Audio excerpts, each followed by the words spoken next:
Hello there, everyone, and welcome to Greetings from Florida, a weekly roundup of the horrible news stories to come out of Florida. Yes, Florida, where sexual assault is a common form of flirtation. For our first story, a tale of police ever disconnect with the community. Our story starts with Carlos Adonis Ramos Urzo, who was speeding 20 miles over the speed limit. He was followed by police to his home, where instead of being questioned, he was tasered rushing to his front door. Why, you may ask? Because while he was stopped previously, he told police he had to go to the bathroom, and then drove off to do it. Which he did, in the back of the police car. He peed and he pooed, there in the back, in full display, and afraid. Shame on you for lowering us to our utter lowest selves. Why did you have to degrade this man? Rob him of his dignity, forcing him to poo and pee in the back of that police car? He made peace with the idea that he was going to be arrested. At least you should left him his self-respect.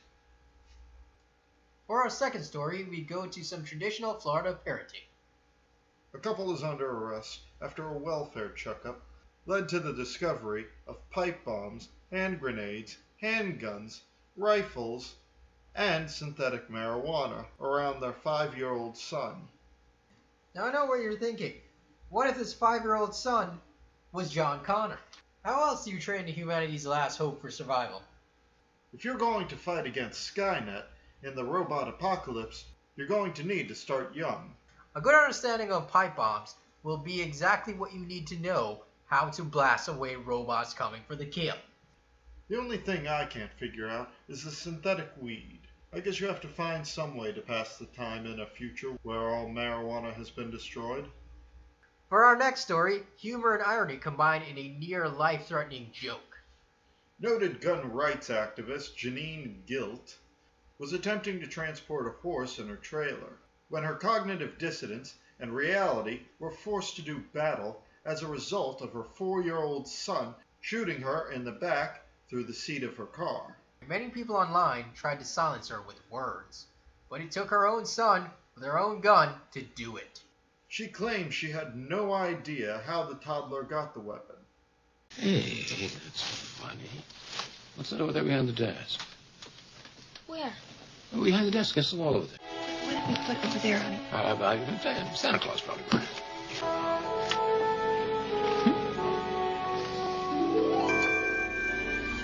Can I try it out, Ma? Can I?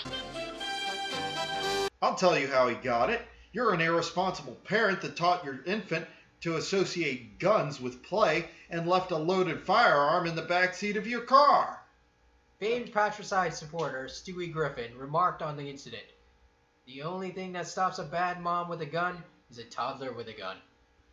For our next story, a lady proving the struggles of being an American have not ended. Hope Hannock, a Central Florida woman, is charged with shoplifting $500 worth of groceries.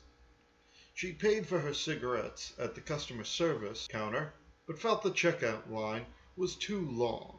And really, is shopping worth it if there is a long line? I think not.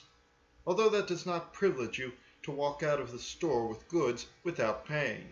Next time you have a problem, please address it to the First World Complaints Department.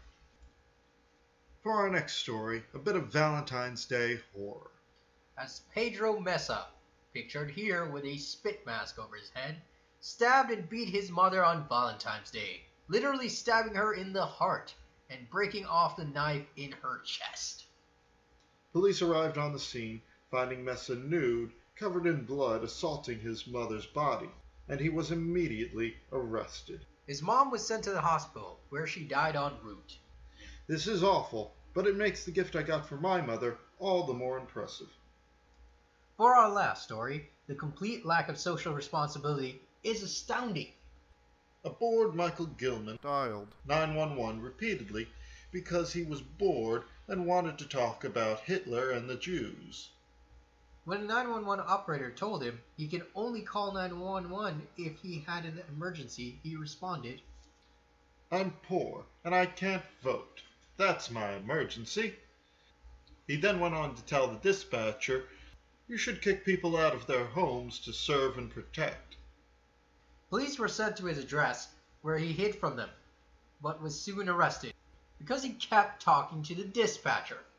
Note for Mr. Gilman, next time you want to talk about Jews and Nazis, just go to Reddit like everyone else.